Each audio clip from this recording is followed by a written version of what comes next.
Colorado, in many ways, is sort of a capsule of the American frontier. The popular mythology of archaeology is you go out and you find lost sites. That doesn't happen very often. Usually the sites are well known about before you ever go to them. In the San Luis Valley of southern Colorado lies the lost archaeological site of Fort Massachusetts. It was occupied in the 1850s as the first military fort in Colorado. Fort Massachusetts actually has a history of being lost. A photographer first discovered the fort in the 1920s. No one else could locate the site until the 1960s when it was rediscovered by an archaeologist named Baker.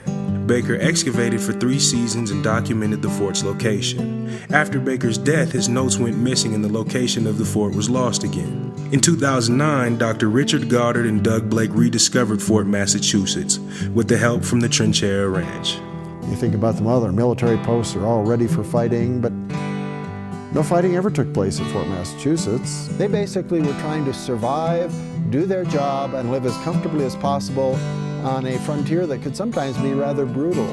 The field school at Adams State University is open to anyone interested in anthropology or archaeology, students, staffs, and volunteers.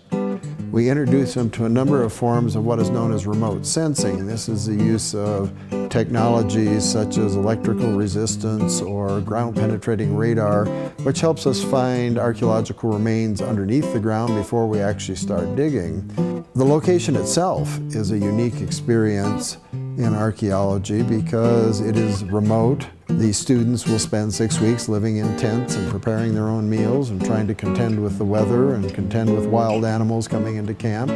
But from that experience, they also begin to gain an appreciation of what life was like in the 1850s on the frontier, because they're essentially living in the same conditions as the soldiers lived in when that fort was occupied. We're constantly asking the students, well, what do you think about this? Or what ideas do you have about what you're working on? Because we're up here in the middle of nowhere, it gives us the ability to be able to experience what they experienced. In order to give the students a better understanding of how the soldiers lived and understood their world, we bring in a series of historical reenactors. They come in and work with the students, give them a hands-on experience, firing 150-year-old weapons and firing a cannon and getting on a cavalry horse. And we are constantly seeking grant funding to keep the cost of the students low. And it's just a very rich experience that we're able to offer. There was a lot more to it beyond just what we learned archaeologically. I planned on coming here and learning how to trowel better, how to shovel skin better, how to use the photo station.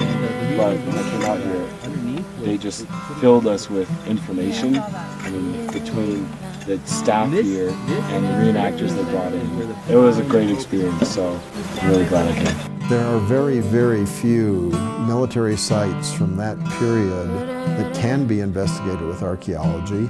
Most of them have long since been lost or obliterated by later development. Since there are so few military sites that archaeologists can investigate, research at Fort Massachusetts significantly contributes to our knowledge of Colorado history.